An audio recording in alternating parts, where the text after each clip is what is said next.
Isang hamak na lintakalang na sumisipsip sa yaman ng mga Alvarez Francesca. Akala mo ba ay hindi ko malalaman ang pagnanakaw mo sa kaban ng aming kumpanya para sa iyong mga luho at pakikipagkita sa ibang lalaki? Ang mga salitang iyon ni Doña Mercedes ay umalingaw-ngaw sa gitna ng maringal na ballroom ng Forbes Park. Dahilan upang huminto ang tugtog ng mga biolin at mapako ang tingin ng daan-daang panauhin sa iisang direksyon. Sa gitna ng kintab ng mga kristal na chandelier at amoy ng mamahaling alak nakatayo si Francesca, habang hawak ang isang malit at lumang kahon. Sa loob niyon ay isang tradisyonal na shawl na gawa sa pinakamahusay na pinya na 6 na buwan niyang pinaghirapang ipagawa bilang regalo sa ginaganap na ika-50 anibersaryo ng kumpanya ng kanyang biyenan. Nais lamang niyang ipakita ang kanyang pagmamahal, ang kanyang pagnanais na tuluyang tanggapin bilang bahagi ng pamilya. Ngunit ang regalong iyon na simbolo ng kanyang pagsisikap ay biglang nayurakan nang dambahin ni Doña Mercedes ang kanyang bisig at malakas siyang sampalin sa harap ng lahat.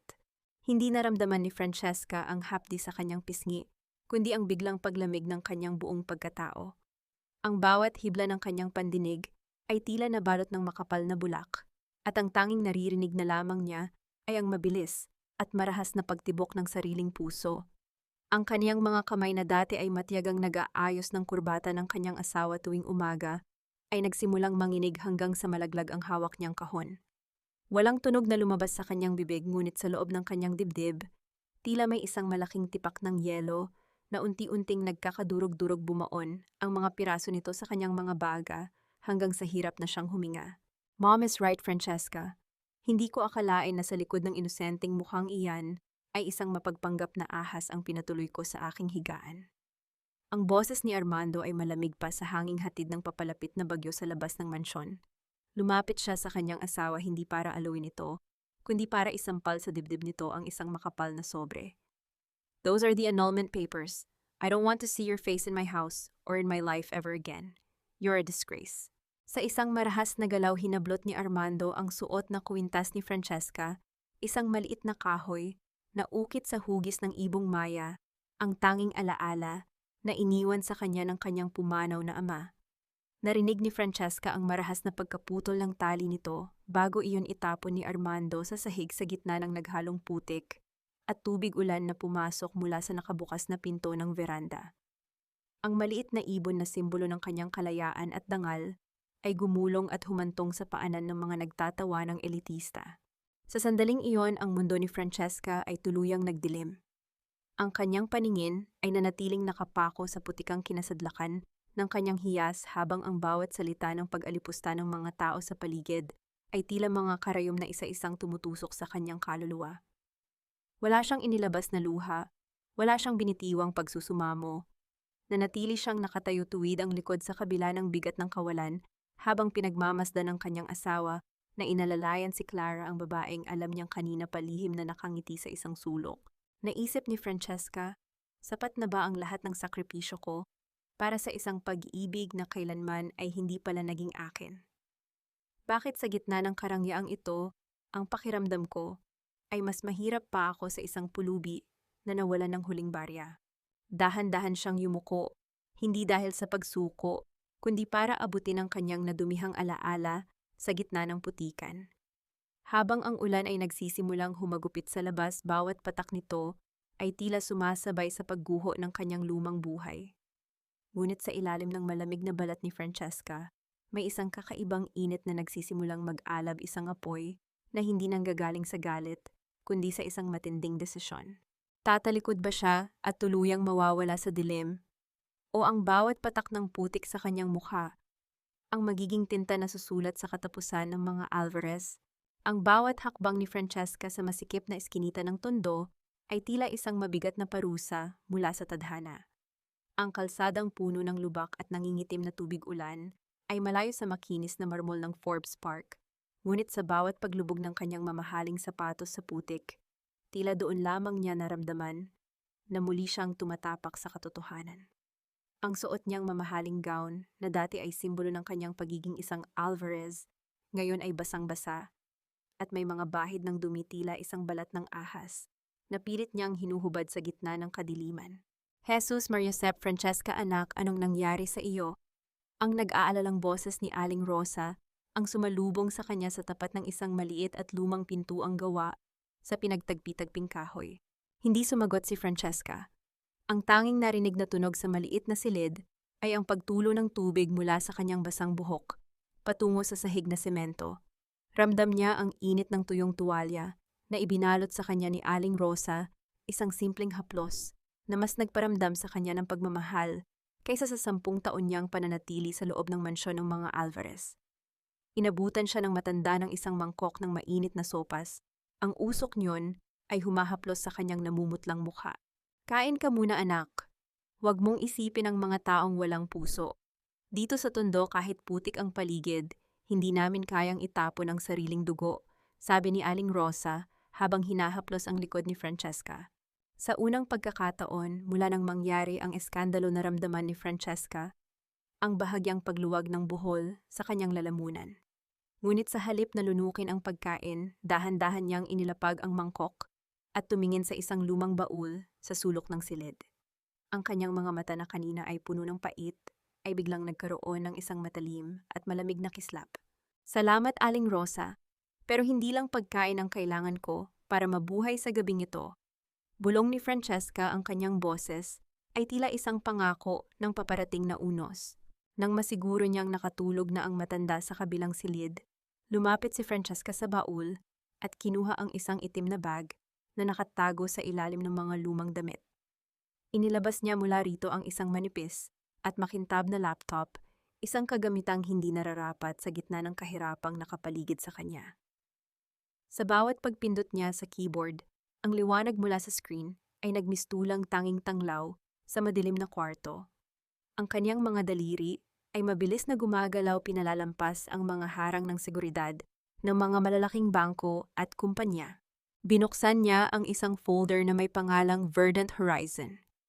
Dito nakatago ang tunay na Francesca, hindi ang manugang na api, kundi ang babaeng lihim na humahawak sa mga leeg ng mga makapangyarihan sa Manila. Nakita niya ang listahan ng mga utang ng Alvarez Shipping, ang mga nakatagong sugal ni Armando, at ang desperadong pagtatangka ni Doña Mercedes na isalba ang kumpanya gamit ang sariling mga ari-arian. Isang mapait na ngiti ang sumilay sa mga labi ni Francesca habang binabasa ang isang dokumentong ipinadala ng kanyang mga tauhan. 6 na buwan na ang nakalilipas. Ang lahat ay nangyayari ayon sa kanyang plano.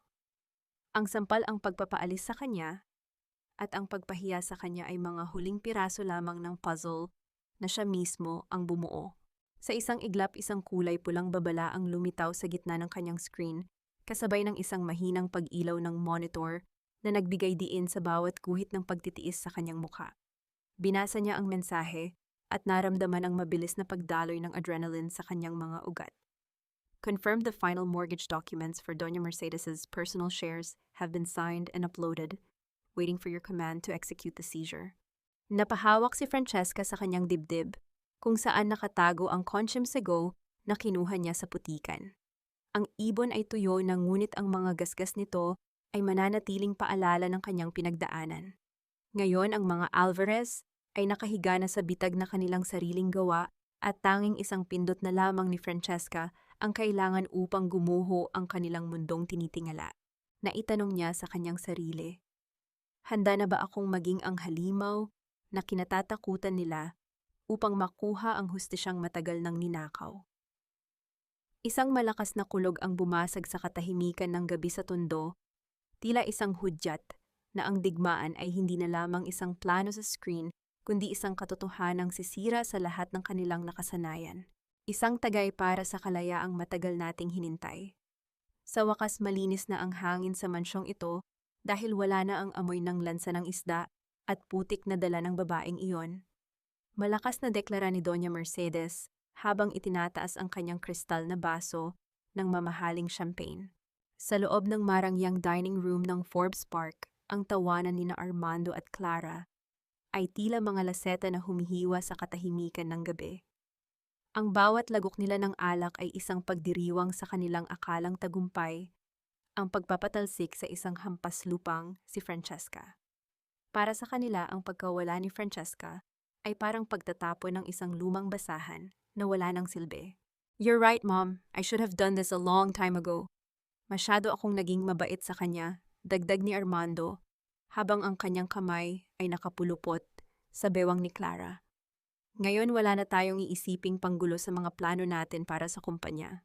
Ngunit habang ang mga Alvarez ay nalulunod sa kanilang sariling kapalaluan, ilang kilometro ang layo sa masikip na bahagi ng tondo.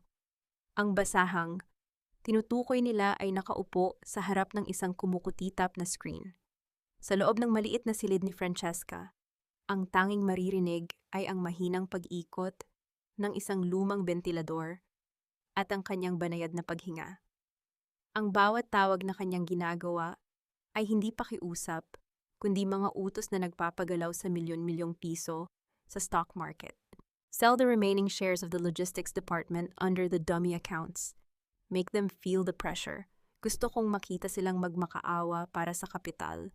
Bago matapos ang linggo, ang malamig na utos ni Francesca sa kabilang linya.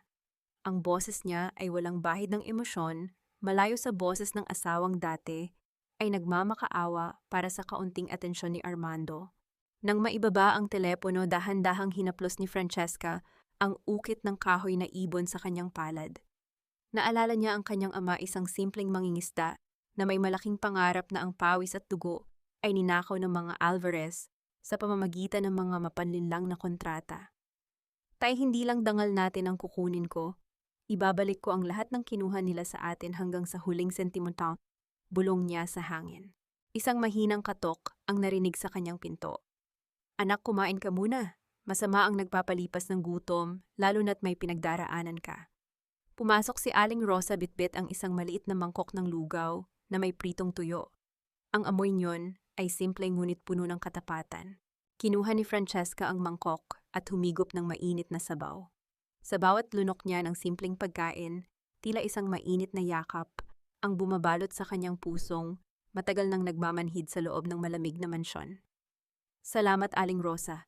Ito ang pinakamasarap na pagkaing natikman ko sa loob ng 10 taon, sabi niya habang may maliit na ngiting sumilay sa kanyang mga labi. Ang kaligayahang ito ay hindi nabibili ng ginto, isang uri ng kapayapaan na kailanman ay hindi naintindihan ni Doña Mercedes. Habang ninanamnam ni Francesca ang kanyang payak na hapunan sa kabilang bahagi ng lungsod, isang kotseng kulay pilak ang dahan-dahang huminto sa tapat ng eskinita. Si Clara na nakasuot ng malalaking sunglasses kahit gabi ay nakatingin sa labas ng bintana habang hawak ang kanyang cellphone. Are you sure dito siya pumasok? Tanong ni Clara sa kanyang driver. Ang kanyang boses ay puno ng pandidiri habang nakatingin sa nagtataasang tambak ng basura sa paligid. Sabi niya kay Armando uuwi siya sa probinsya para magtago sa hiya. Pero bakit nandito ang linta na yan sa gitna ng tondo? Isang kakaibang kaba ang gumuhit sa dibdib ni Clara nang makita niya ang anino ni Francesca sa bintana ng isang luma at barong-barong na bahay. Bakit parang hindi wasak ang babaeng ito? Bakit ang aninong nakikita niya ay hindi anino ng isang taong talo, kundi anino ng isang reynang naghihintay ng tamang oras? Naitanong ni Clara sa sarili, ano ba talaga ang itinatago mo, Francesca? Akala ba namin ay tapos na ang laban o nagsisimula pa lamang ang tunay na bangungot na sisira sa aming lahat? Dahan-dahang ibinaba ni Clara ang salamin ng kotse, ang kanyang mga mata ay naniningkit sa pagtataka, habang ang usok mula sa malapit na talyer ay uwent-unting lumalamon sa kanyang paningin.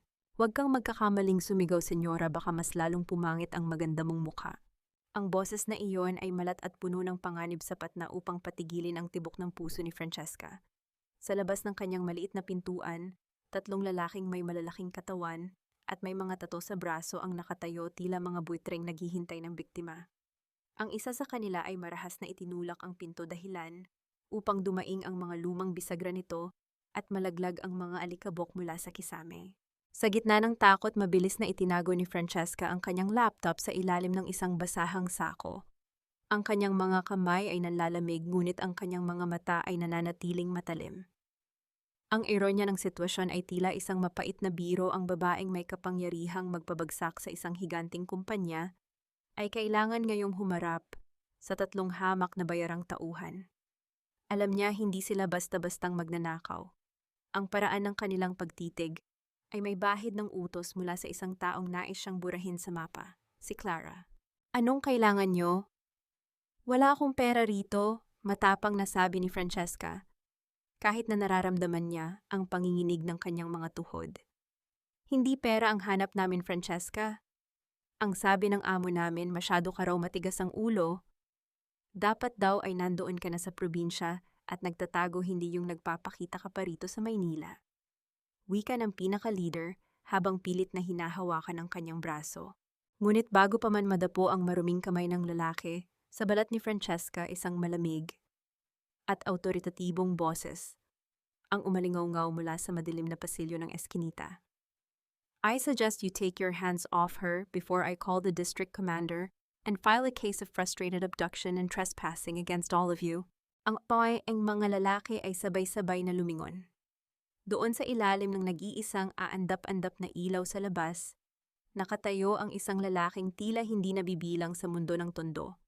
Ang kanyang suot na gray na suit ay lapat na lapat sa kanyang matikas na pangangatawan at ang kanyang mukha ay tila ukit sa marmol perpekto, ngunit walang emosyon. Si Alejandro. Sino ka namang pakialamero ka, lawyer? Huwag mo kaming daanin sa Ingles mo, baka hindi ka na makauwi ng buhay sa pinanggalingan mo, banta ng isa sa mga tauhan. Hindi natin si Alejandro. Sa halip ay dahan-dahan siyang lumapit, ang bawat tunog ng kanyang sapatos sa semento ay tila isang babala.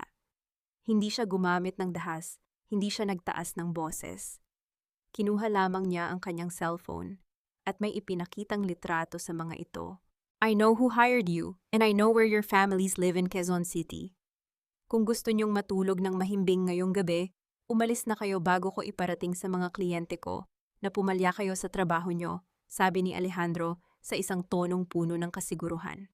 Tila napako ang mga lalaki sa kanilang kinatatayuan. Ang presensya ni Alejandro ay mas nakakatakot pa kaysa sa anumang armas. Sa loob ng ilang sandali, mabilis na nagkatinginan ang tatlo. Bago nagmamadaling tumakbo palayo, iniiwan ang amoy ng usok at takot sa paligid. Naiwan ang katahimikan sa pagitan ni Francesca at Alejandro. Ang hangin ay mabigat sa amoy ng papalapit na ulan at ang lansa ng dagat. Tumingin si Francesca sa lalaking nagligtas sa kanya. Ang kanyang hininga ay gipit pa rin at ang kanyang puso ay tila isang tambol na nagwawala sa loob ng kanyang dibdib. Sino ka? Bakit mo ako tinutulungan? Tanong ni Francesca, ang kanyang boses ay halos isang bulong na lamang. Hindi agad sumagot si Alejandro. Humakbang siya papasok sa maliit na silid, ang kanyang tingin ay dumaan sa mga luma at sira-sirang gamit bago tumama sa mga mata ni Francesca. May kakaibang kislap sa kanyang mga mata, hindi ito awa at hindi rin ito simpleng pagkamausisa. Tila ba may nakikita siyang isang bagay kay Francesca na hindi nakikita ng ibang tao. Ang pangalan ko ay Alejandro at hindi kita tinutulungan dahil mabuti akong tao, Francesca. Sabi niya habang dahan-dahang lumalapit sa patna upang maamoy ni Francesca ang kanyang pabango na humahalo sa amoy ng ulan. Tinutulungan kita dahil pareho tayo ng gustong mangyari, ang makitang nagdurusa, ang mga taong akala ay pag-aari nila ang mundo. Naramdaman ni Francesca ang pananayo ng kanyang mga balahibo. Sa gitna ng dilim, ang titig ni Alejandro ay tila isang bagyong handang lumamon sa lahat ng kanyang mga plano. Naitanong ni Francesca sa kanyang sarili, isa ba itong sagot sa aking mga dalangin? O ito ang simula ng isang panibagong panganib na hindi ko kayang takasan? Hindi lahat ng sugat ay naghihilom sa pananahimik, Francesca. Minsan kailangan mo ng lason para puksain ang kamandag na pumatay sa dangal mo. Ang boses ni Alejandro ay tila isang malalim na bulong na sumabay sa ihip ng hangin sa dalampasigan ng Manila Bay.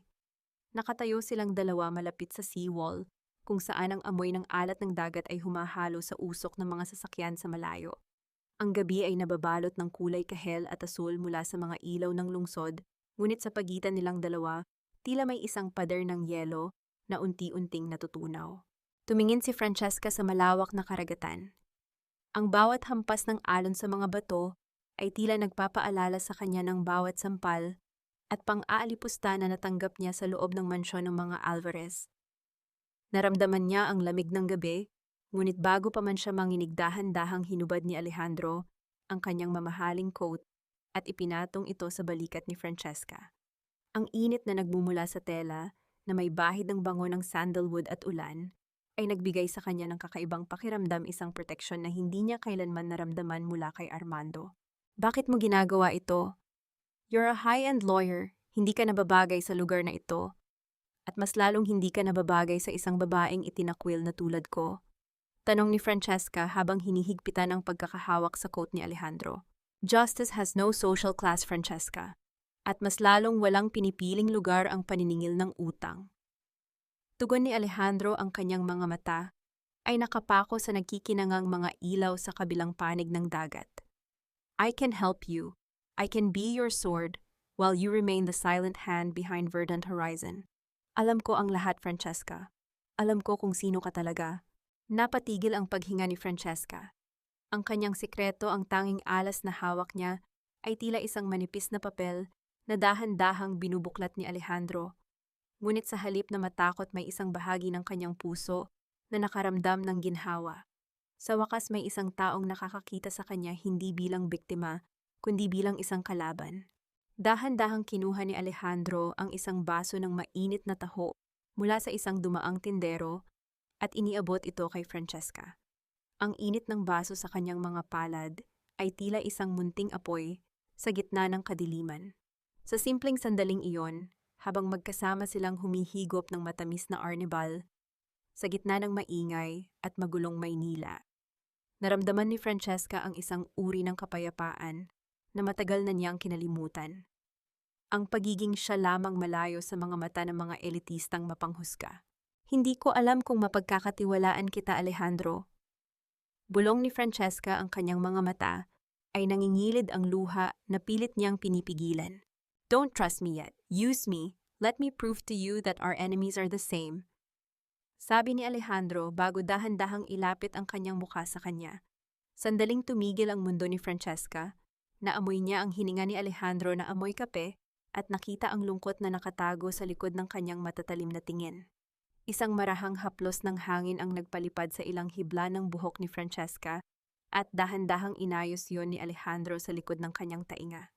Ang haplos ng kanyang mga daliri sa balat ni Francesca ay tila isang kuryenteng nagpagising sa kanyang mga damdaming matagal ng kinalawang. Ngunit nang bumitaw si Alejandro para kuhanin ang kanyang panyo sa bulsa, may isang bagay na nalaglag mula sa kanyang pitaka. Isang lumang litrato na kupas na ang mga gilid. Mabilis na yumuko si Francesca para pulutin iyon, ngunit ang kanyang buong katawan ay nanigas nang makita ang imahe sa litrato. Ito ay isang larawan ng isang batang lalaki na karga ng isang babaeng pamilyar. Ang mukha si Doña Mercedes, ngunit mas bata at may bakas ng isang lihim na sakit. Ang likod ng litrato ay may sulat kamay na tila binura ng panahon, "Patawad, aking anak." Naramdaman ni Francesca ang mabilis na pagtibok ng kanyang puso. Tumingin siya kay Alejandro na mabilis na kinuha ang litrato mula sa kanyang kamay.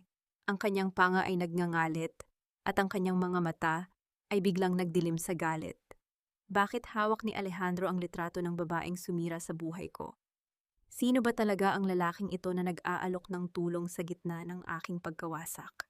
Isang malakas na busina ng barko ang umalingaw-ngaw mula sa malayo, tila isang babala na ang bawat hakbang ni Francesca patungo sa lalaking ito ay maaaring magdala sa kanya sa isang bangin na mas malalim pa sa kanyang pinanggalingan.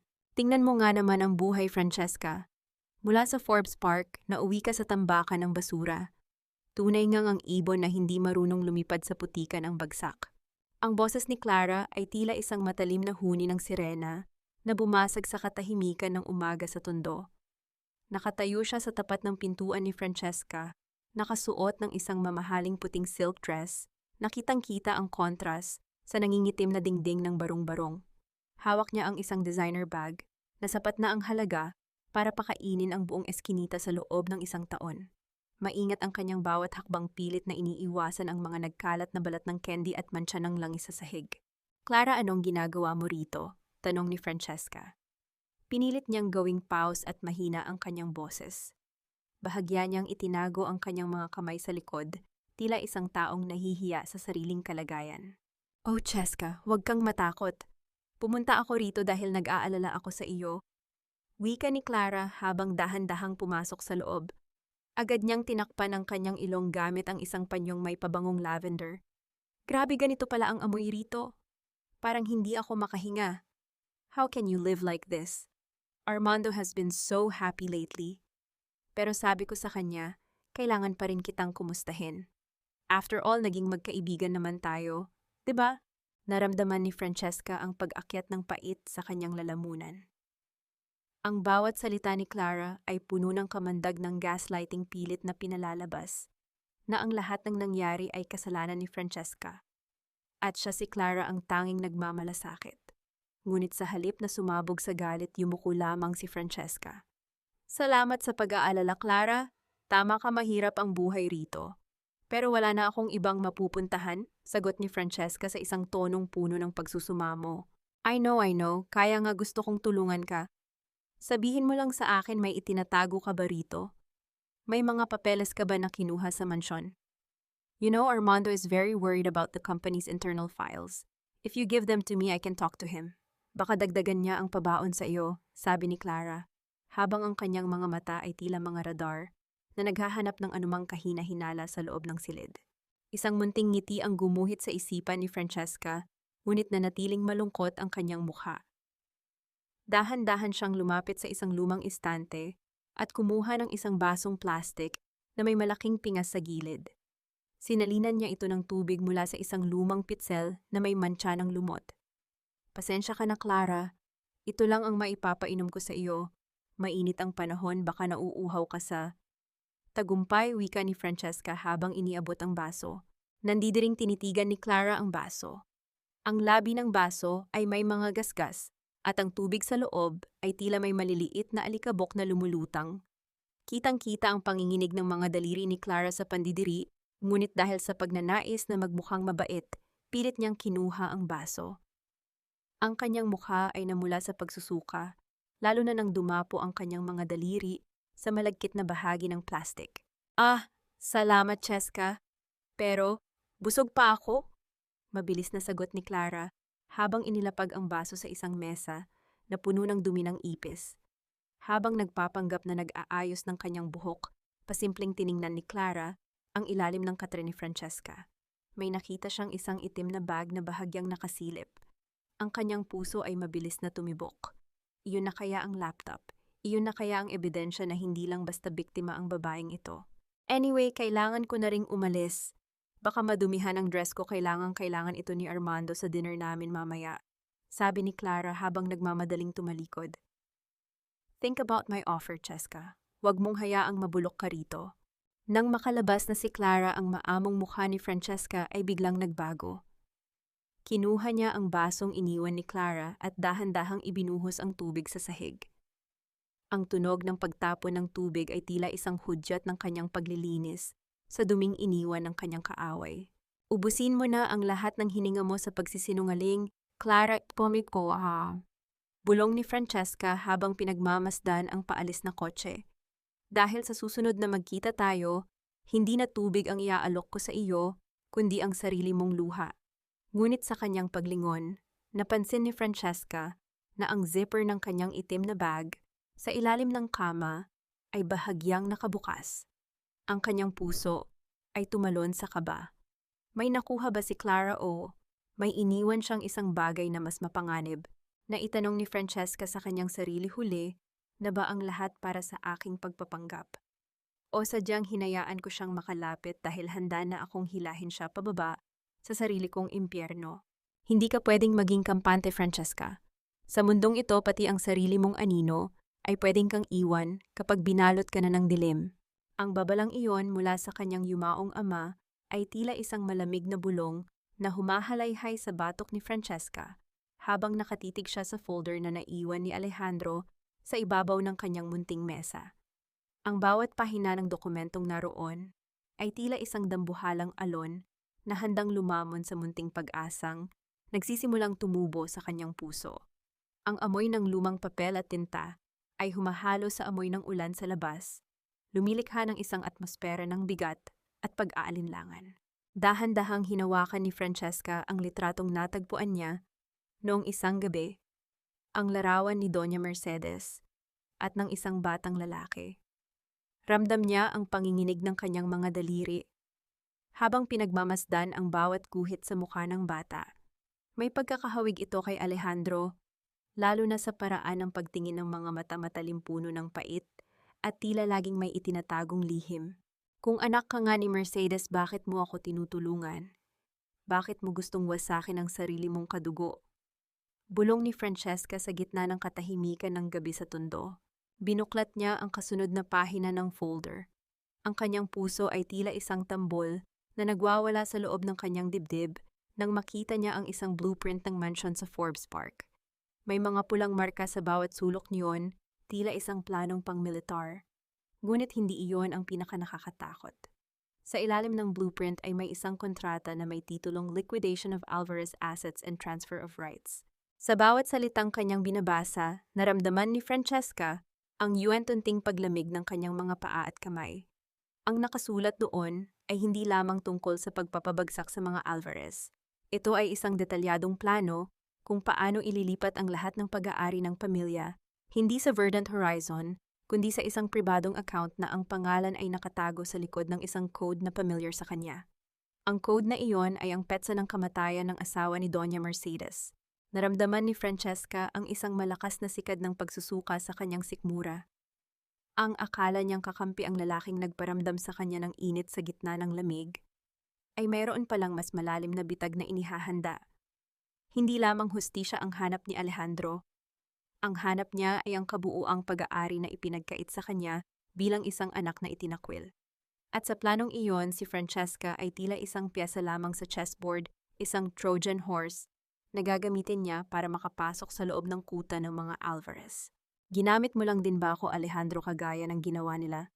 Ang tanong na paulit-ulit na umaalingaw-ngaw sa isipan ni Francesca habang mahigpit niyang nayuyurakan ang dulo ng dokumento. Biglang narinig ni Francesca ang tunog ng isang sasakyang huminto sa tapat ng eskinita. Ang marahang pagbagsak ng pinto ng kotse at ang tunog ng mga sapatos na naglalakad sa semento ay tila mga hakbang ng isang thresher na handang gumapas sa kanyang huling pag-asa. Alam niya ang amoy na iyon, ang bango ng sandalwood at ulan na papalapit sa kanyang pintuan. Mabilis niyang ibinalik ang mga papeles sa loob ng folder at naupo sa gilid ng kanyang katre, pinipilit na pakalmahin ang kanyang paghinga. Ang bawat segundo ng paghihintay ay tila isang taon ng paghihirap. Nang bumukas ang pinto, tumambad ang mukha ni Alejandro. May dala siyang pagkain at may munting ngiti sa kanyang mga labi. Ngunit sa mga mata ni Francesca, ang ngiting iyon ay tila isang maskara ng isang lobong nag-aabang ng tamang sandali. Mukhang hindi ka nakatulog ng maayos, Francesca, wika ni Alejandro habang inilalapag ang dala niyang supot. Lumapit siya at dahan-dahang hinawakan ang noo ni Francesca. Ang init ng kanyang kamay ay tila isang panloloko na nagpapakaba sa buong pagkatao ng babae. May problema ba, mukha kang nakakita ng multo? Tumingin si Francesca ng diretso sa mga mata ni Alejandro, pilit na hinahanap ang katotohanan sa likod ng mga matatalim na tingin nito. Ang kanyang puso ay sumisigaw ng babala, ngunit ang kanyang bibig ay nananatiling nakapinid. Naitanong ni Francesca sa kanyang sarili, dapat ko bang ilabas ang aking mga alas ngayon? O hahayaan ko siyang maniwala na kontrolado niya ang bawat galaw ko? Sino ba talaga ang mas mapanganib, ang kaaway na hayagang nananakit? O ang kakampi na dahan-dahang nanunuot sa iyong puso habang may hawak na patalim sa likod? Isang mahabang katahimikan ang namayani sa pagitan nilang dalawa, habang ang aandap-andap na ilaw sa kisame ay tila sumasabay sa kaba ng isang lihim na malapit ng sumabog. Siguraduhin mong ang mga donasyong ito ay mapupunta sa mga tamang kamay at hindi sa bulsa ng mga taong ang tanging alam ay magsuot ng maskara para itago ang kanilang baho. Ang boses na iyon ni Clara ay puno ng pagmamalaki habang nakatayo siya sa gitna ng Grand Ballroom ng Manila Hotel. Gabi iyon ng Gabi ng Mga Maskara, isang engranding charity event para sa mga biktima ng sakuna, kung saan ang mga pinakamayayaman sa bansa ay nagtipon-tipon.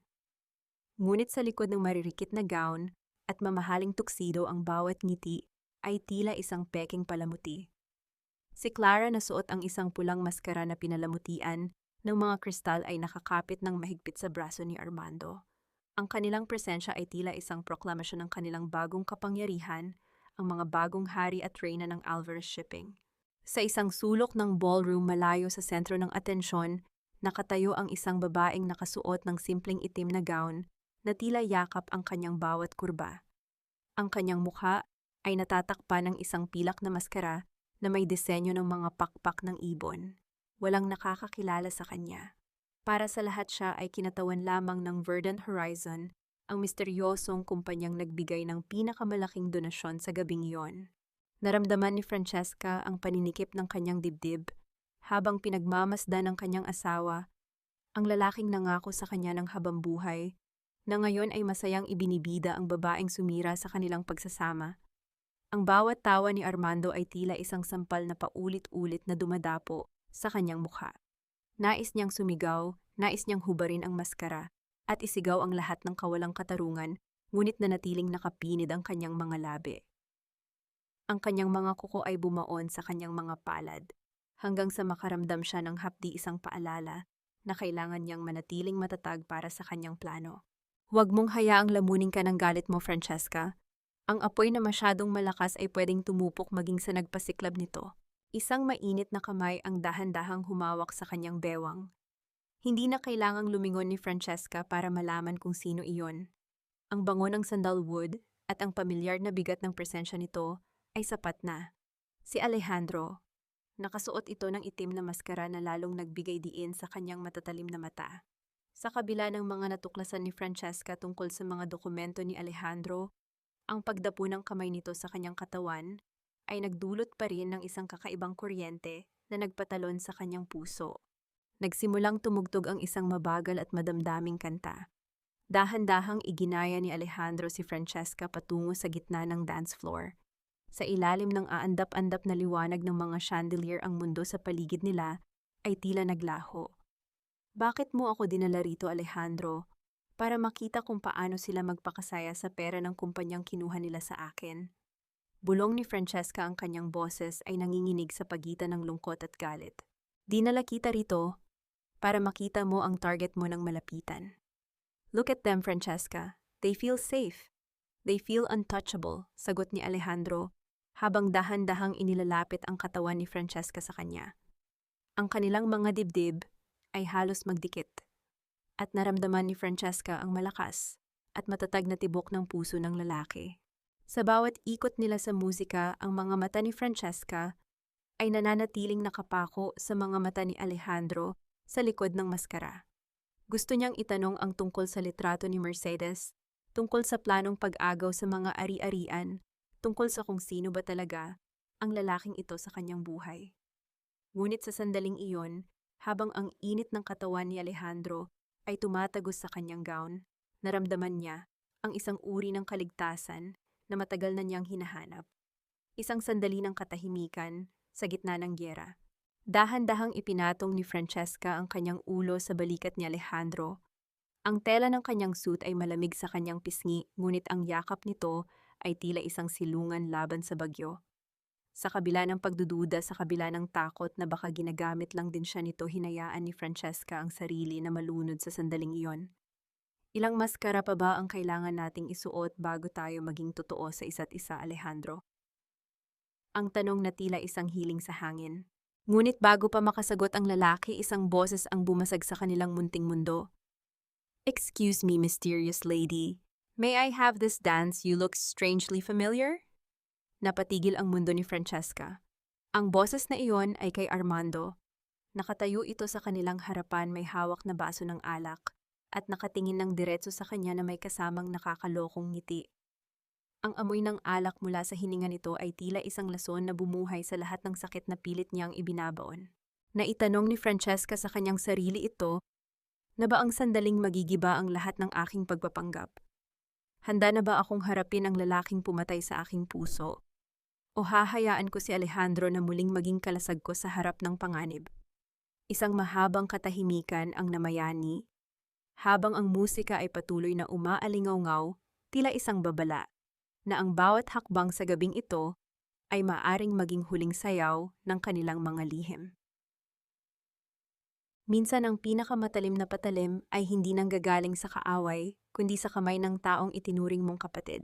Ang bulong na iyon ay tila isang sumpa na dumaan sa isip ni Francesca habang nakatitig siya sa nakabukas na luma niyang baul. Ang kanyang puso ay tila tumigil sa pagtibok nang makita niyang wala na roon ang maliit na pulang USB, ang nag-iisang susi na naglalaman ng kanyang kapangyarihan bilang CEO ng Verdant Horizon. Ang bawat gamit sa loob ng kanyang maliit na silid ay nagulo, ang kanyang mga damit ay nagkalat sa sahig, tila isang babala na ang kanyang kuta ay nalooban na. Naramdaman ni Francesca ang unti-unting paglamig ng kanyang mga daliri. Hindi nakawan ang nangyari. Ito ay isang pagtatraidor. Naalala niya ang bango ng lavender na naiwan sa hangin kaninang umaga bago siya umalis ang amoy ni Clara. Isang masakit na tawa ang kumawala sa kanyang mga labi, ngunit ang kanyang mga mata ay nananatiling tuyo.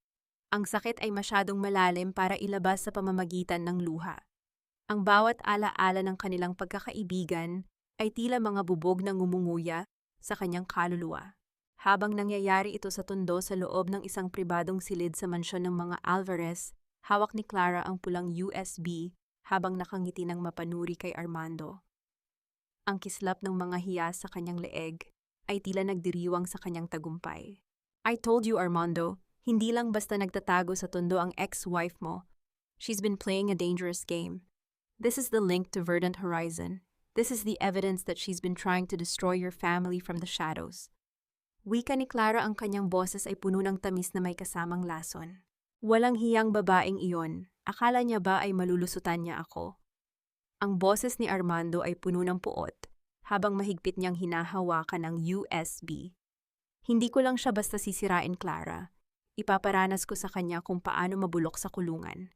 Bumalik ang eksena sa tondo kung saan ang katahimikan ng gabi ay biglang nabasag hindi ng tunog kundi ng mga anino ng asul at pulang ilaw na naglalayag sa mga dingding ng eskinita.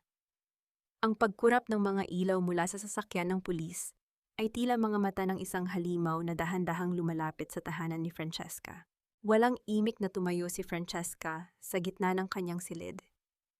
Narinig niya ang mabibigat na hakbang ng mga sapatos na naglalakad sa semento papalapit ng papalapit hanggang sa marahas na bumukas ang kanyang pinto. Francesca Alvarez, you are under arrest for multiple counts of financial fraud and falsification of public documents. Deklara ng isang opisyal habang inilalabas ang mga posas. Naramdaman ni Francesca ang malamig na bakal sa kanyang mga pulso. Ang bawat clink ng posas ay tila isang kuko na bumaon sa kanyang dangal. Sa labas nagsimulang maglabasan ang mga kapitbahay kabilang si Aling Rosa na umiiyak habang tinatanaw siya. Ang hiya ay tila isang makapal na kumot na bumabalot sa kanya, ngunit sa kabila nito, nanatiling tuwid ang likod ni Francesca. Ang kanyang tingin ay matalim, tila isang nagbabagang uling sa gitna ng kadiliman. Sigurado ba kayo sa ginagawa niyo, Ama? Tanong ni Francesca sa isang tonong napakatahimik, ngunit puno ng awtoridad. Dahil kapag napatunayan kong mali kayo, sisiguraduhin kong hindi lang trabaho nyo ang mawawala sa inyo. Tumahimik ka. Dalhin na yan, ta. Sigaw ng pulis habang marahas siyang hinila palabas. Habang isinasakay si Francesca sa loob ng madilim na sasakyan, nakita niya ang isang itim na kotse na nakaparada sa di kalayuan. Bumaba ng bahagya ang salamin nito at nakita niya ang mga mata ni Alejandro. Walang emosyon ang kanyang mukha, walang galaw para tumulong. Pinanood lang niya kung paano lamunin ng gabi ang babaeng nangako siyang poprotektahan. Naitanong ni Francesca sa kanyang sarili ito, na ba ang dulo ng aking mga pangarap?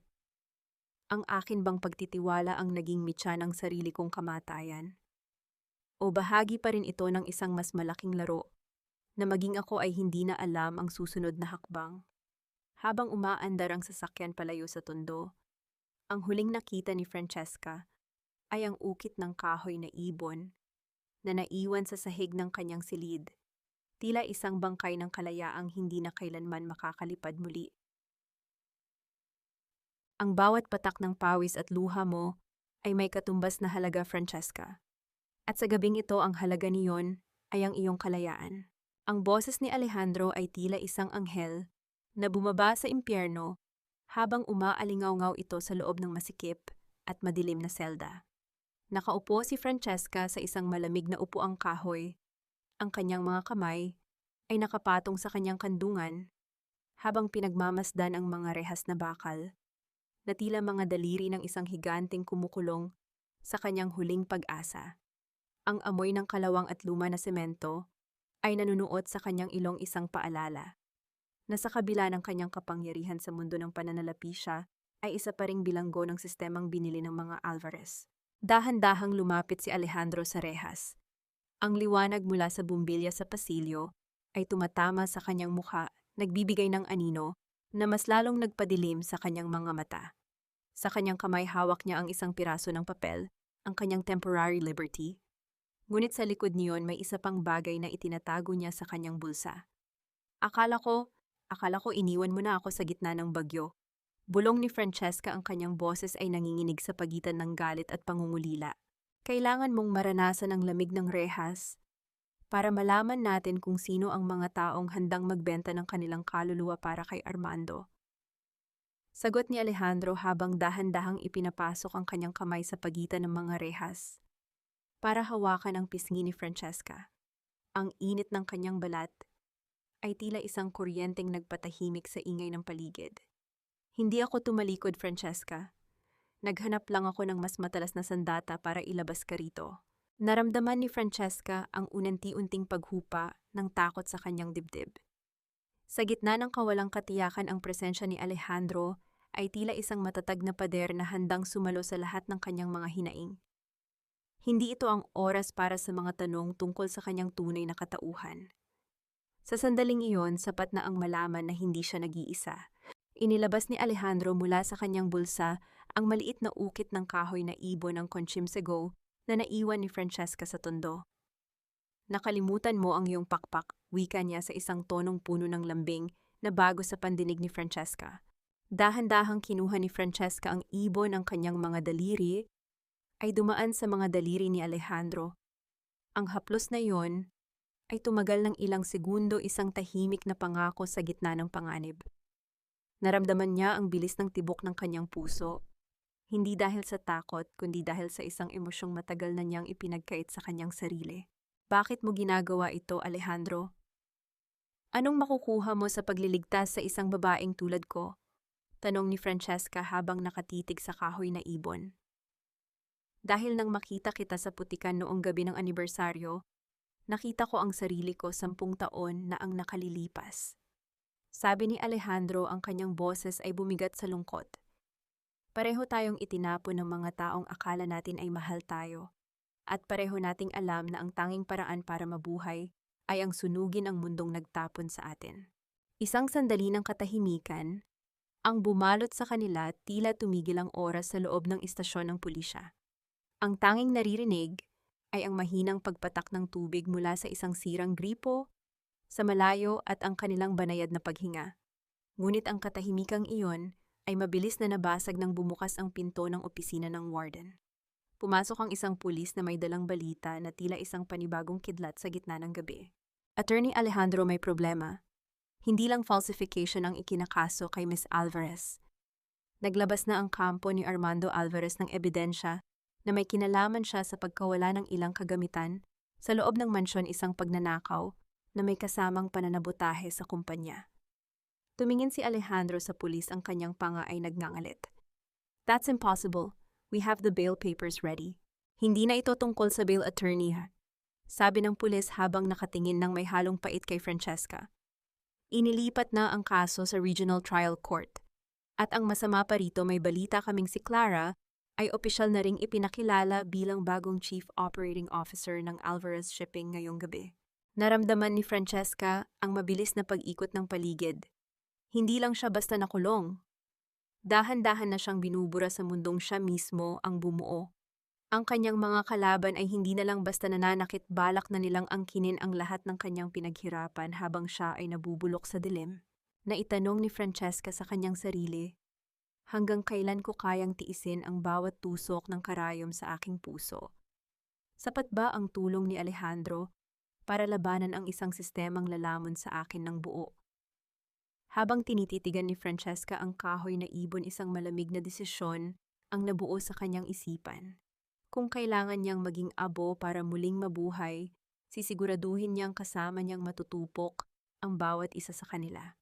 Ang pinakamasakit na sugat ay hindi iyong galing sa kaaway, kundi ang markang iniwan ng isang inang hinding-hindi ka kinilala. Ang boses ni Alejandro ay tila isang malamig na hanging dumaan sa pagitan ng mga luma at naglalakihang puno ng kalyeng patungo sa isang libingan sa labas ng lungsod. Pagkatapos ng mahabang oras ng pakikipaglaban sa korte, para sa pansamantalang kalayaan ni Francesca, dinala siya ni Alejandro sa isang lugar na malayo sa ingay ng tondo at sa kintab ng Forbes Park. Ang amoy ng sampagita at mga natutupok na kandila ay humahalo sa malamig na simoy ng gabi, lumilikha ng isang atmosfera ng hapis at katahimikan. Huminto sila sa tapat ng isang payak na puntod. Walang marangyang marmol, walang gintong ukit ng pangalan. Tanging isang simpleng krus na gawa sa semento ang nakatayo na papalibutan ng mga damong unti-unti ng lumalamon.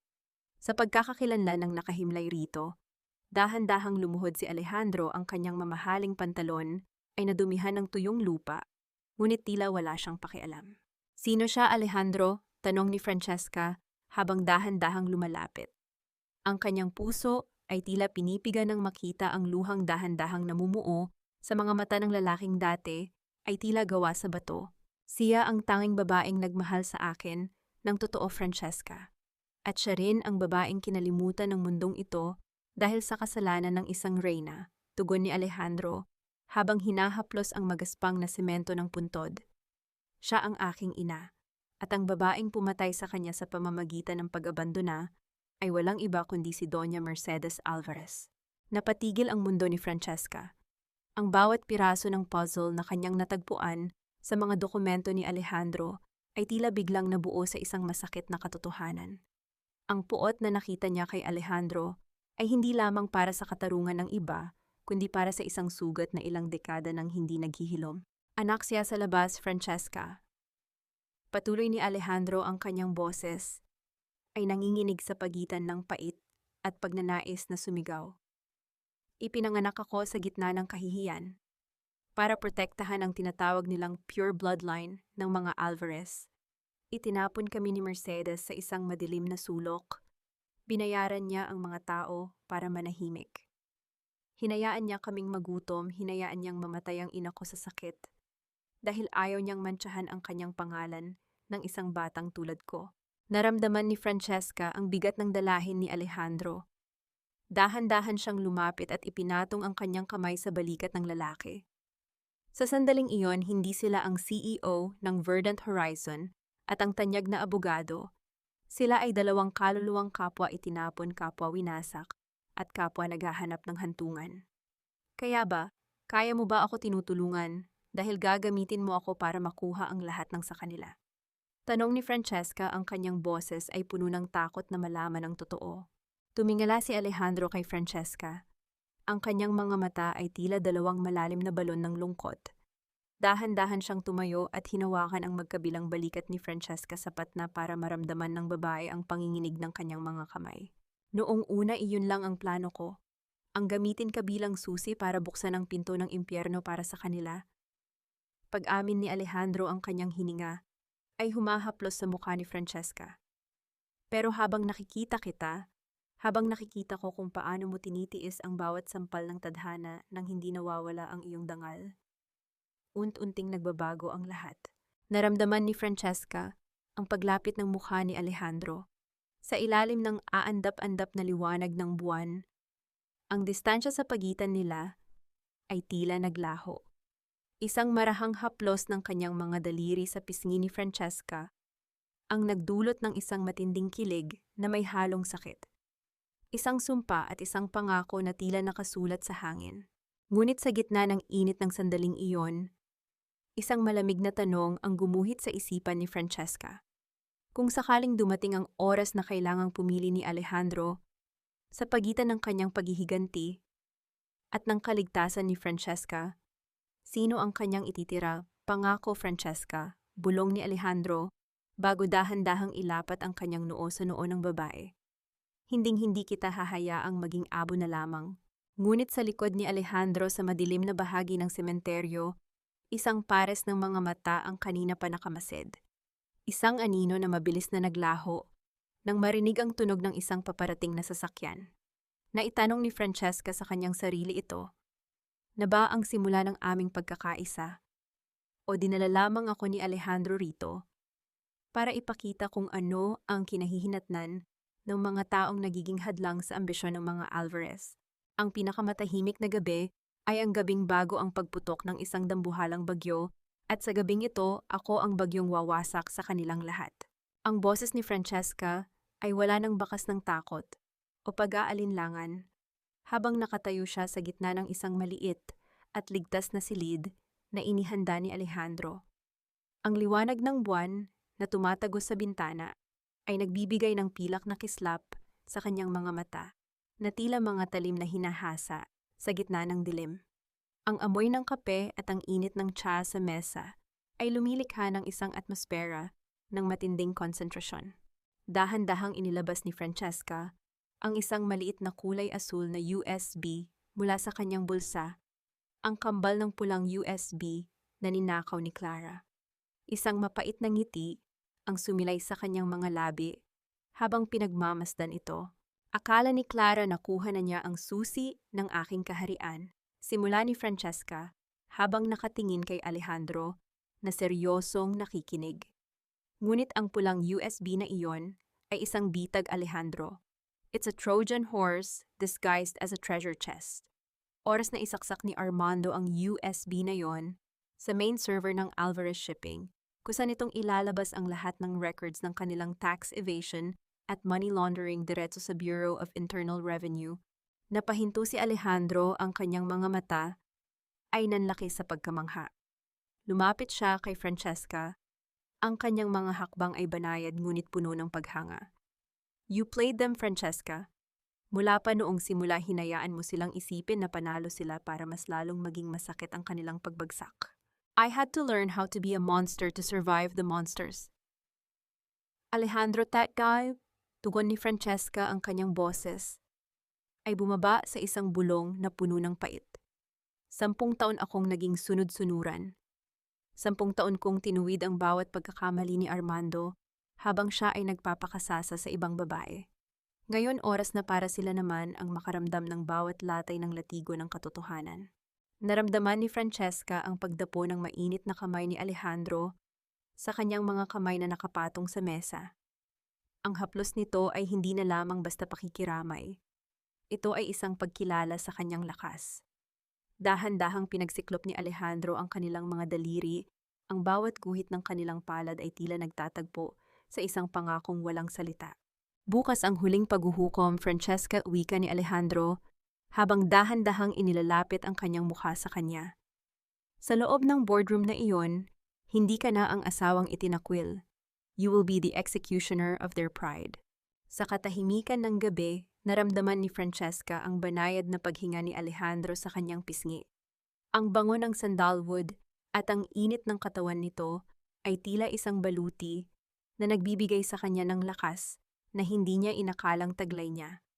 Dahan-dahan niyang isinandal ang kanyang ulo sa balikat ni Alejandro, pinapakinggan ang matatag at mabilis na tibok ng puso ng lalaki. Sa sandaling iyon, ang lahat ng ingay ng mundo ay naglaho. Wala nang tondo, wala nang Forbes Park, tanging ang dalawang kaluluwang nagkakaisa sa gitna ng nagbabagang apoy ng paghihiganti. Natatakot ka ba? Tanong ni Alejandro, ang kanyang boses ay malambing habang hinahaplos ang buhok ni Francesca. Hindi para sa sarili ko, sagot ni Francesca habang hinihigpitan ang pagkakahawak sa kamay ni Alejandro. Natatakot ako na baka kapag natapos na ang lahat ng ito, wala nang matira sa akin, kundi ang abo ng aking galit. Hindi kita hahayaang maubos, Francesca. Sabay nating bubuin ang bagong buhay mula sa abong iyon, pangako ni Alejandro bago dahan-dahang halikan ng noo ng babae. Isang matamis at masakit na damdamin ang gumising sa puso ni Francesca, ang kilig, na matagal na niyang inakalang patay na kasabay ng takot, na baka ang lahat ng ito ay isang panaginip lamang bago ang kamatayan. Ang bawat segundo ng kanilang pagkakalapit ay tila isang huling hininga bago ang isang mahabang paglubog sa ilalim ng dagat. Nang dahan-dahang bumitaw si Alejandro para ihanda ang kanilang mga dokumento, isang tunog ng paparating na sasakyan ang narinig mula sa ibaba. Ang marahas na pagpreno nito at ang tunog ng pagbagsak ng pinto ng kotse ay tila isang hudyat na ang kanilang oras ng katahimikan ay tapos na. Nandyan na sila, bulong ni Alejandro habang tinitingnan ang monitor ng security camera, na itanong ni Francesca sa kanyang sarili. Handa na ba ang aking kaluluwa para sa gulo na sisirain ang lahat ng aking nakaraan? Ang asul ba na USB sa aking kamay ang magiging susi ng aking kalayaan? O ito ang magiging mitya ng isang trahedyang wala nang balikan? Habang ang orasan sa dingding ay patuloy sa pag-ikot, tila bawat detalyadong tunog nito ay isang bilang sa huling hininga ng pamilya Alvarez. Sa wakas ang araw na magpapatunay sa buong mundo na ang mga Alvarez ay hindi kailanman lulubog, kundi lalo pang kikitang rurok. Ang boses ni Doña Mercedes ay puno ng awtoridad at kayabangan habang nakatayo siya sa dulo ng mahabang mesa sa loob ng pinaka-eksklusibong boardroom ng Alvarez Shipping. Suot niya ang kaniyang pinakamahal na terno at ang mga perlas sa kaniyang leeg ay tila mga saksi sa kaniyang akalang tagumpay. Sa kaniyang tabi si Armando ay nakangiti ng matitikas habang si Clara na nakasuot ng isang makinang na asul na damit ay hindi mapigilan ang kaniyang malakas na pagtawa habang kausap ang ilang mga board members. To a new era of dominance, sabi ni Armando habang itinataas ang isang panulat. Oras na para formal na pirmahan ang partnership sa Verdant Horizon. At dahil hawak na natin ang kanilang digital access mula sa USB na nakuha ni Clara tayo na ang magdidikta ng mga condition. Sa labas ng pinto, nakatayo si Francesca. Naririnig niya ang bawat halakhak, bawat salitang humahamak sa kaniyang pagkatao at sa alaala ng kaniyang ama. Naramdaman niya ang malamig na pawis sa kaniyang likuran, ngunit ang kaniyang mukha ay tila isang pader ng yelo. Hinawakan ni Alejandro ang kaniyang siko, isang banayad na paalala na nandyan siya bilang kaniyang sandigan. Handa ka na ba, Francesca's bulong ni Alejandro? Ang bawat sampal na natanggap mo ay magkakaroon na ng kabayaran ngayong araw. Higit pa sa handa, Alejandro, ang tugon ni Francesca bago dahan-dahang itulak ang dambuhalang pinto ng boardroom. Ang tunog ng pagbukas ng pinto ay tila isang kulog na nagpatahimik sa buong silid. Sabay-sabay na lumingon ang lahat ng mga direktor pati na ang pamilya Alvarez. Ang kanilang mga ngiti ay unti-unting naglaho na palitan ng matinding kalituhan at gulat. Doon sa gitna ng liwanag nakatayo si Francesca, hindi na ang babaeng gusgusin mula sa tondo, kundi isang babaeng nakasuot ng napakatalas na itim na vest at pantsuit. Ang kaniyang buhok ay maayos na nakapusod, at ang kaniyang titig ay tila mga balisong na handang sumugat. Francesca, anong ginagawa mo rito? At paano ka nakalabas sa kulungan? Sigaw ni Armando habang marahas na tumayo, muntik nang matumba ang kaniyang mamahaling upuan.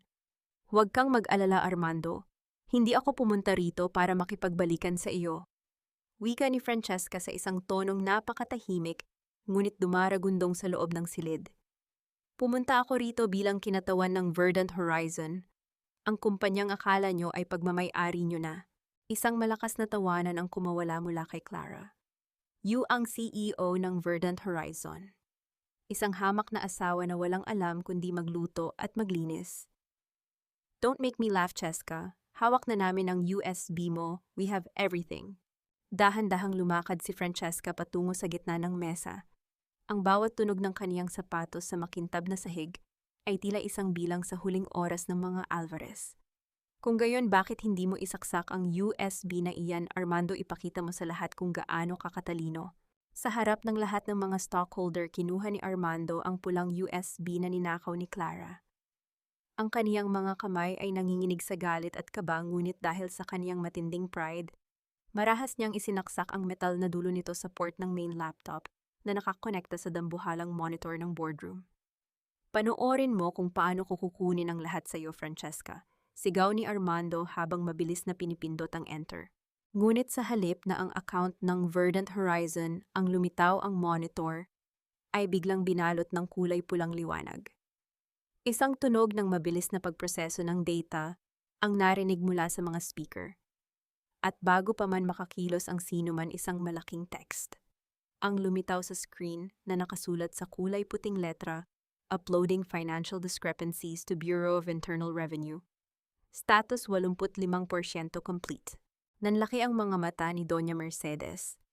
Ang kaniyang mukha ay nawalan ng kulay tila isang bangkay na nakatayo. Ano? Ano ito, Armando? Anong ginawa mo? Hindi ko alam, sinubukan ko lang buksan ang files. Nauutal na sagot ni Armando habang pilit na hinuhugot ang USB ngunit tila nakakandado na ang system. Tumingin si Francesca kay Clara na ngayon ay nanginginig na sa takot habang nakatingin sa monitor. Ang bawat segundong lumilipas ay tila isang hatol ng kamatayan para sa kanilang yaman at pangalan. Ang pulang USB na iyan ay hindi susi sa yaman ko, Clara. Bulong ni Francesca habang dahan-dahang lumalapit sa mukha ng kaniyang dating kaibigan.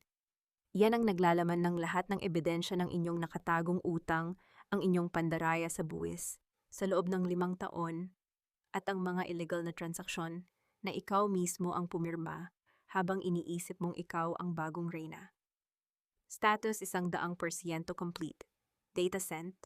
Isang dambuhalang katahimikan ang bumalot sa silid na sinundan nang biglang pagring ng lahat ng mga telepono ng mga board members. Ang balita ay kumalat na tila apoy sa kalsada. At sa gitna ng kaguluhang iyon, si Francesca ay nanatiling nakatayo ng tuwid hawak ang ukit ng kahoy na ibon sa kaniyang bulsa. Naitanong ni Francesca sa kaniyang sarili, sapat na ba ang pagkawasak ng kanilang kumpanya para mapunuan ang butas sa aking puso? O ito pa lamang ang unang pahina ng isang madugong pagtatapos na wala nang ligtas na makakalabas? Sa labas ng gusali narinig na ang papalapit na tunog ng mga sirena. Hindi ito maaari. Isang pagkakamali ang lahat ng ito. Mga bastos kayo. Alam niyo ba kung sino ang kinakausap niyo? Ang boses ni Doña Mercedes ay halos mapatid sa tindi ng kaniyang pagsigaw habang pilit niyang hinahablot ang mga dokumentong inilapag ng mga opisyal mula sa Bureau of Internal Revenue at National Bureau of Investigation. Ang boardroom na kanina lang ay puno ng halakhakan ay binalot na ngayon ng malamig na takot. Ang bawat flash ng camera mula sa mga reporter na nakalusot sa loob ay tila mga kidlat na naglalantad sa bawat guhit ng kahihiyan sa mukha ng mga Alvarez. Doña Mercedes Alvarez, we have a warrant for the seizure of all assets of Alvarez Shipping and a freeze order for all your personal bank accounts. Deklara ng opisyal sa isang tonong walang bahid ng pag-aalinlangan. Kasama na rin po rito ang inyong mansyon sa Forbes Park dahil sa pagkakadawit nito bilang collateral sa mga illegal na transaction. Naramdaman ni Francesca ang bawat pintig ng kaniyang puso habang pinagmamasdan ang kaniyang dating biyenan na unt-unting nanghihina hanggang sa mapaupo ito sa kaniyang swivel chair. Ang mga perlas sa leeg ni Mercedes ay tila naging mga kadena na nagpapabigat sa kaniyang bawat hininga. Sa kabilang panig naman si Armando ay pilit na nagtatago sa likod ng kaniyang abogado, habang si Clara ay mabilis na sinusubukang lumabas ng pinto, ngunit hinarangan siya ng 2 pulis. Clara, saan ka pupunta? Ikaw ang pumirma sa mga papel na iyon, ikaw ang may salantang ito. Sigaw ni Armando, ang kaniyang boses ay puno ng pait at paninisi. Anong ako, ikaw ang nag-utos sa akin, Armando? Huwag mo akong idamay sa paglubog mo. Ganting sigaw ni Clara, habang marahas na pilit kumakawala sa pagkakahawak ng mga pulis. Ang kanilang pagmamahalan, na akala nila ay matibay, ay tila isang kastilyong buhangin na agad gumuho nang dumating ang unang alon ng problema. Dahan-dahang lumapit si Francesca kay Armando. Ang kaniyang bawat hakbang ay may dalang bigat ng 10 taong pang-aapi. Huminto siya sa harap ng lalaking dati niyang minahal nang higit pa sa kaniyang sarili. Kinuha niya ang kaniyang pitaka at inilabas ang ukit ng kahoy na ibon ng Conchim Sego na ngayon ay malinis na at kumikinang sa ilalim ng mga ilaw ng boardroom. Naalala mo ba ito, Armando? Tanong ni Francesca sa isang malamig na tinig. Noong itinapon mo ito sa putikan, akala mo ay tinapon mo na rin ang huling piraso ng aking pagkatao. Pero ang hindi mo alam, ang ibong ito ang nagpaalala sa akin kung paano lumipad palayo sa lason ninyong pamilya. Hindi nakasagot si Armando. Ang kaniyang mga mata ay puno ng pagsisisi, ngunit alam ni Francesca na hindi ito pagsisisi dahil sa kaniyang pagkakamali, kundi pagsisisi dahil siya ay nahuli. Tapos na ang palabas ninyo, pagpapatuloy ni Francesca. Ang lahat ng inakalang inyo ay pag-aari na ng Verdant Horizon.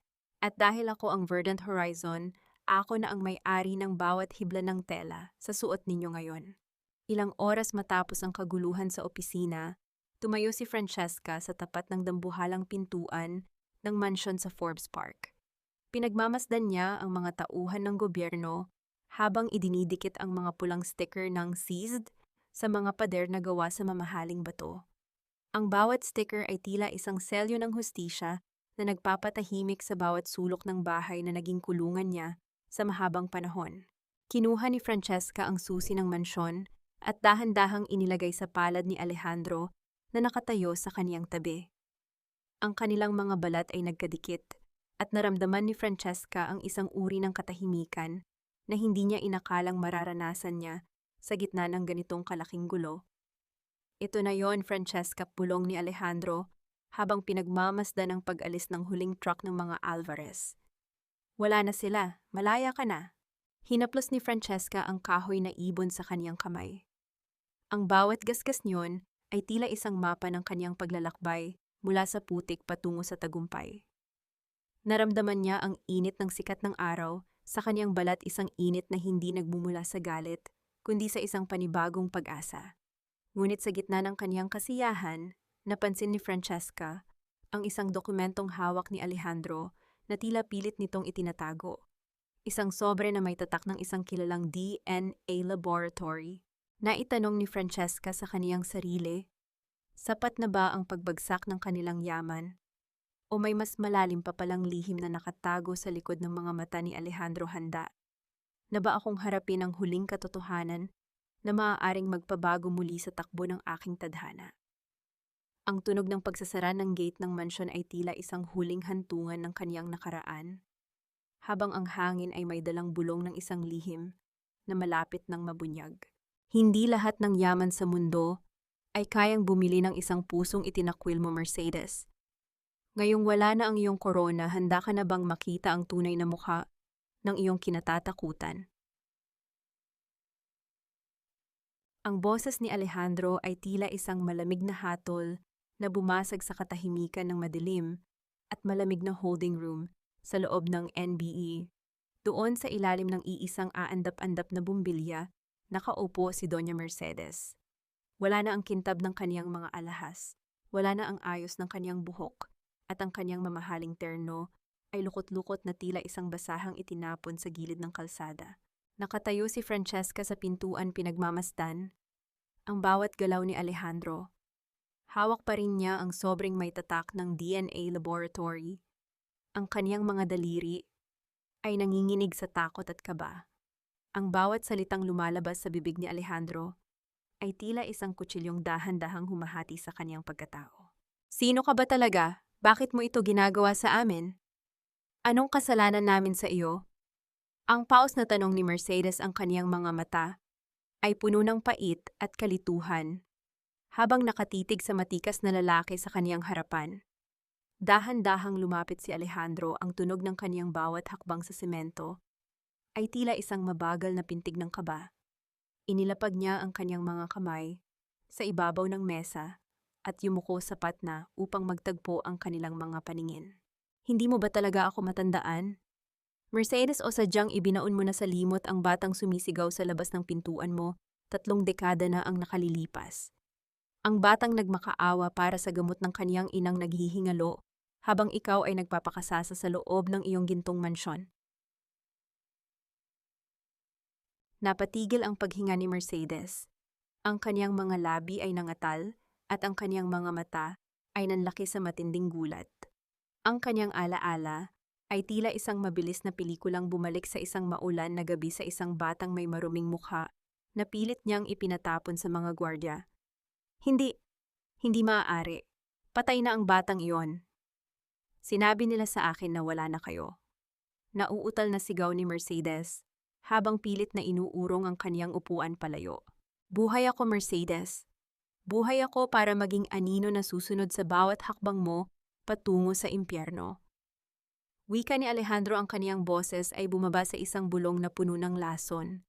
Inilabas niya ang DNA results mula sa sobrang hawak ni Francesca at marahas na inilapag ito sa harap ng matanda. Basahin mo ang patunay na ang taong kumuha ng lahat ng yaman mo ay ang mismong dugo at laman na itinapon mo. Nang makita ni Mercedes ang mga numerong nagpapatunay ng kanilang relasyon, isang matinding sigaw ng pighati ang kumawala sa kanyang dibdib. Hindi ito sigaw ng galit kundi isang sigaw ng matinding kahihiyan. Ang kanyang pinakamalaking kinatatakutan, ang mantsa sa kanyang pure bloodline, ay siya palang magiging dulo ng kaniyang binuong imperyo. Sa isang sulok naramdaman ni Francesca ang uwent-unting pagguho ng kaniyang sariling mundo. Tumingin siya kay Alejandro. Ang lalaking minahal niya, ang lalaking nagligtas sa kanya, ay mayroon palang bahagi ng kadiliman na kailanman ay hindi niya kayang abutin. Ang bawat haplos at pangako ni Alejandro sa kanya, gaano niyon ang totoo at gaano niyon ang bahagi lamang ng kaniyang paghihiganti, Alejandro, tama na, bulong ni Francesca habang lumalapit at hinahawakan ang braso ng lalaki. Naramdaman niya ang matitigas na kalamnan ni Alejandro na tila bakal sa tindi ng kaniyang galit. Huwag mong hayaang lamunin ka ng pagiging katulad nila. Nakuha na natin ang hustisya, tapos na ang laban. Tumingin si Alejandro kay Francesca. Ang kaniyang mga mata ay tila dalawang nagniningas na uling na unti-unting namamatay dahil sa lamig ng tinig ng babae. Sa loob ng ilang sandali, tila nagtatalo ang kaniyang puso at ang kaniyang puot.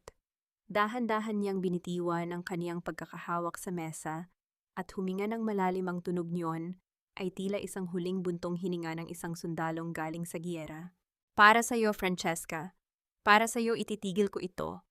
Wika ni Alejandro bago tinalikuran ang kaniyang ina na ngayon ay humahagulgol na sa sahig ng holding room. Habang naglalakad sila palabas ng gusali, narinig ni Francesca ang tunog ng pagsasara ng bakal na pinto sa kanilang likuran. Ang bawat detalyadong tunog ng kanilang mga hakbang sa pasilyo ay tila isang paglayo sa madilim na nakaraan. Ngunit sa labas naghihintay ang mga reporter at kasama niyon ay ang balita tungkol kay Armando at Clara.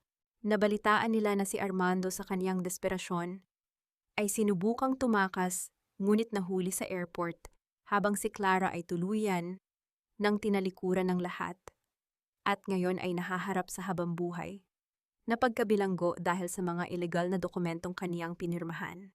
Ang karma ay tila isang mabilis na tren na walang pinipiling sagasaan. Naitanong ni Francesca sa kaniyang sarili, ngayong wala na ang mga kalaban ngayong. Ang katotohanan ay nakaladkad na sa liwanag. May puwang pa ba para sa amin ni Alejandro? O ang aming pag-ibig ay isa lamang magandang bulaklak na tumubo sa ibabaw ng isang libingan? Isang malakas na hangin ang humampas sa kanilang mga mukha. Pagkalabas ng gusali, tila isang paalala na ang bukas ay wala pang kasiguruhan. Ngunit ang gabi ng kanilang paghihirap ay tuluyan ng natapos. Ang bawat pilat sa aking mga palad ay hindi natanda ng paghihirap, kundi mga guhit ng isang mapait na nakaraan na naging tulay tungo sa aking tunay na tahanan. Ang boses ni Francesca ay banayad, ngunit may lalim habang nakatayo siya sa gitna ng isang lumang suwong dangtaw sa pampang ng Cavite. Ang amoy ng tablong nilagari at ang matapang na halimuyak ng pintura ay humahalo sa alat ng hanging dagat. Ito ang lugar kung saan ang kaniyang ama ay dating nagpapawis bilang isang hamak na karpintero bago ito niloko ng mga Alvarez. Ngayon sa ilalim ng kaniyang pamumuno sa Verdant Horizon, ang bawat kagamitan dito ay muling nabuhay tila mga hiningang matagal na nabaon sa ilalim ng lupa. Dahan-dahang hinaplos ni Francesca ang ukit ng kahoy na ibon na nakasabit na ngayon sa kaniyang opisina. Malinis na ito, wala ng bahid ng putik, at tila handa nang lumipad sa bawat kislap ng sikat ng araw na tumatama rito. Napangiti siya nang makita ang ilang mga kabataan mula sa tondo na kaniyang kinuha bilang mga apprentice. Sa bawat tunog ng martilyo na tumatama sa bakal, naramdaman niya ang isang uri ng paghilom na hindi kayang ibigay ng anumang halaga ng salapi. Iba talaga ang aura mo kapag nandito ka sa dagat, Francesca. Mas maliwanag pa sa sikat ng araw. Lumingon si Francesca at nakita si Alejandro na nakasandal sa pintuan. Wala na itong suot na mamahaling suit. Isang simpleng puting polo at maong na pantalon ang suot nito. Ang kaniyang mga mata ay wala na ring bahid ng puot na kaniyang nakita sa loob ng holding room noong nakaraang buwan. Lumapit si Alejandro at tumayo sa tabi niya, pinagmamasdan ang mga barkong dahan-dahang binubuo sa malayo. I just wanted to give them a chance, Alejandro. Ang pagkakataong ipinagkait sa tatay ko Tugon ni Francesca habang isinasandal ang kaniyang balikat sa balikat ng lalaki. Kumusta na sila? Bumuntong hininga si Alejandro, ang kaniyang tingin ay lumayo patungo sa abot-tanaw. Karma has its own way of balancing things, Cheska. Si Mercedes, nakatira na siya ngayon sa isang maliit na paupahang kwarto sa labas ng syudad. Walang gustong kumausap sa kanya at ang tanging kasama niya ay ang mga alaala ng yaman na kaniyang itinapon para sa kaniyang pride. Si Armando naman, dahil sa dami ng kaniyang utang sa sugal at sa kasong isinampa mo, ay nahaharap sa mahabang panahon sa loob ng kulungan. Sabi nila araw-araw siyang nagmamakaawa na makausap ka, pero alam nating pareho na tapos na ang kwento niyo. Naramdaman ni Francesca ang isang kurot ng awa sa kaniyang puso, ngunit agad din itong napalitan ng kapayapaan. Alam niyang hindi niya kailangang maging malupit para maging patas ang mundo. Ang pananahimik at ang pag-alis sa kanilang buhay ang pinakamabigat na parusang kaniyang naibigay. Dahan-dahang hinawakan ni Alejandro ang kamay ni Francesca. Ang init ng kaniyang palad ay tila isang sumpa ng katapatan na kailanman ay hindi naging sapat sa loob ng mansyon sa Forbes Park. Dinala niya ang kamay ni Francesca sa kaniyang mga labi at marahang hinalikan ang kaniyang mga daliri. Salamat, Francesca, bulong ni Alejandro. Salamat dahil tinuruan mo akong magmahal muli. Sa gitna ng lahat ng galit na ito, akala ko ang paghihiganti ang bubuo sa akin. Pero ang pananatili sa tabi mo ang tunay na nakapagpagaling sa aking mga sugat. Naramdaman ni Francesca ang mabilis na tibok ng kaniyang puso, isang kilig na dalisay at walang halong takot. Tumingin siya sa mga mata ni Alejandro at nakita ang kaniyang sariling refleksyon, isang babaeng malaya, isang babaeng hindi na natatakot sa putik, dahil alam niyang doon sumisibol ang pinakamagagandang bulaklak. Humarap silang dalawa sa malawak na karagatan, habang ang araw ay dahan-dahang lumulubog, nagbibigay ng kulay ginto sa bawat alon. Sa sandaling iyon, wala nang tunog ng mga insulto, wala nang bigat ng mga lihim. Ang tanging naririnig ay ang banayad na paghampas ng dagat sa dalampasigan at ang kanilang sabay na paghinga. Ngunit sa gitna ng katahimikang ito, naramdaman ni Francesca ang biglang paghigpit ng hawak ni Alejandro sa kaniyang kamay. Isang maliit na kaba ang gumuhit sa kaniyang dibdib nang makita ang seryosong mukha ng lalaki. May isa pa akong hindi nasasabi sa iyo, Francesca. Wika ni Alejandro, ang kaniyang boses ay tila may dalang bagong misteryo tungkol sa huling testamento ng tatay mo at kung bakit niya talaga iniwan ang ukit ng ibon na yan sa iyo. Naitanong ni Francesca sa kaniyang sarili, akala ko ba ay tapos na ang lahat? Mayroon pa palang huling pahina ang aking nakaraan na hindi ko pa nabubuklat. Handa na ba akong malaman ang tunay na dahilan ng aking pagkakaligtas? Ang huling sinag ng araw ay tuluyan ng naglaho habang ang hangin ay naging mas malamig, tila isang hudyat na ang huling yugto ng kaniyang paglalakbay ay narito na. Ang bawat dulo ay simula lamang ng isang mas malawak na abot-tanaw at sa huling kabanata ng buhay ni Francesca, ang bawat patak ng kaniyang nakaraang luha ay naging kristal na nagbibigay liwanag sa kaniyang kasalukuyan. Nakatayo si Francesca sa balkonahe ng kaniyang bagong tahanan sa Cavite, kung saan ang tanawin ng dagat ay tila isang dambuhalang salamin ng kaniyang kaluluwa. Wala na ang amoy ng luma at maasim na hangin ng tondo, at wala na rin ang malamig at mapanghusgang katahimikan ng Forbes Park. Ang tanging naririnig niya ay ang masayang tawanan ng mga manggagawa sa Kongdong Tao sa ibaba at ang banayad na paghampas ng mga alon sa dalampasigan. Dahan-dahan siyang nilapitan ni Alejandro, hawak ang maliit na ukit ng kahoy na ibon. Sa ilalim ng huling sinag ng araw, may ipinakita ang lalaki sa kanya, isang maliit na siwang sa ilalim ng pakpak ng ibon na hindi niya napansin sa loob ng 10 taon. Gamit ang isang maliit na panungkit, inilabas ni Alejandro ang isang manipis na piraso ng papel na nakatago sa loob niyon. Para sa aking munting mayapata. Basa ni Francesca sa sulat kamay ng kaniyang ama. Ang kaniyang boses ay nanginginig sa matinding emosyon. Ang tunay na kayamanan ay hindi ang lupang kinuha nila sa atin, kundi ang pakpak na ibinigay ko sa iyo. Lumipad ka ng malaya, anak. Huwag mong hayaang ikulong ka ng kanilang ginto, dahil ang langit ay para sa mga marunong magmahal sa gitna ng hirap. Naramdaman ni Francesca ang pagdaloy ng mainit na luha sa kaniyang mga pisngi.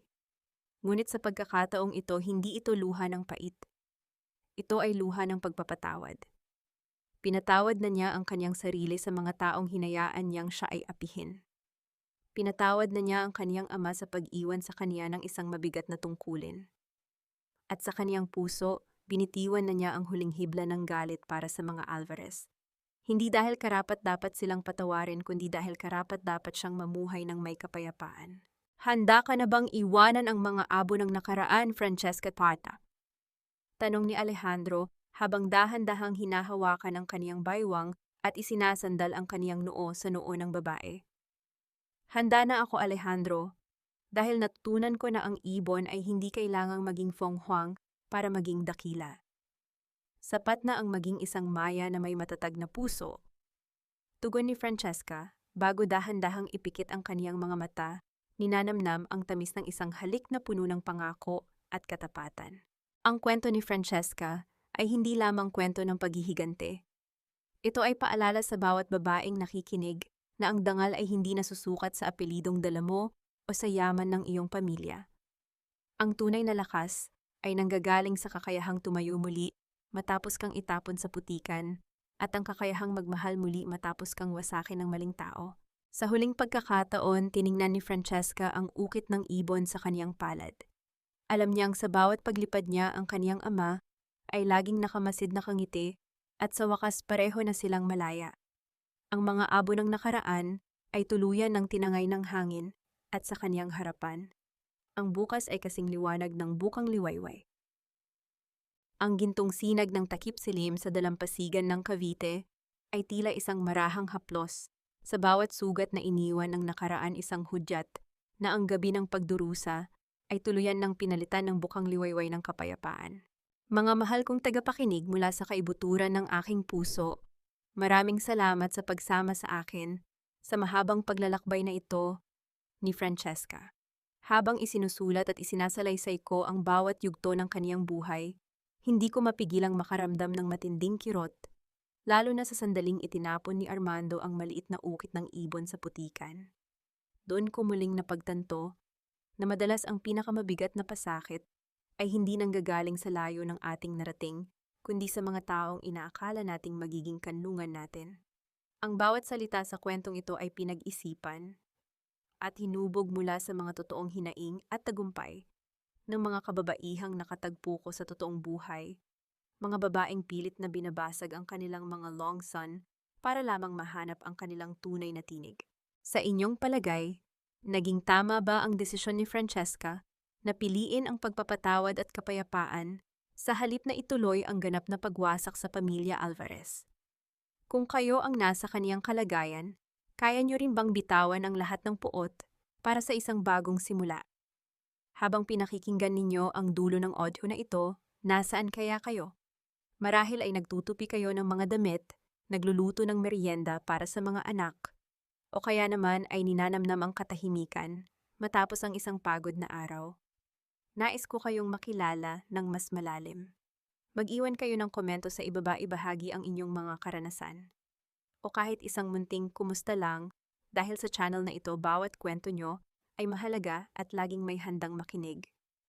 Huwag nyo ring kalimutang i-like at i-share ang ating kwento para magsilbi itong inspirasyon sa iba pang mga ibong maya na nagnanais ding lumipad. Nawa ay maging katulad kayo ng maliit na ukit ng ibon sa kwento. Hindi bale nang may mga gasgas at pilat basta't malinis ang kalooban at may lakas na pumailan lang sa sariling langit. Manatiling matatag, maganda at puno ng pag-asa. Hanggang sa muli nating pagkikita sa susunod na pahina ng ating buhay. Pamagat ng kwento ang paglipad ng Maya mula sa abo ng nakaraan. Paalala, ang lahat ng mga character at sitwasyon sa kwentong ito ay pawang katang-isip lamang nilikha para sa layuning magbigay ng aliw at maghatid ng positibong mensahe.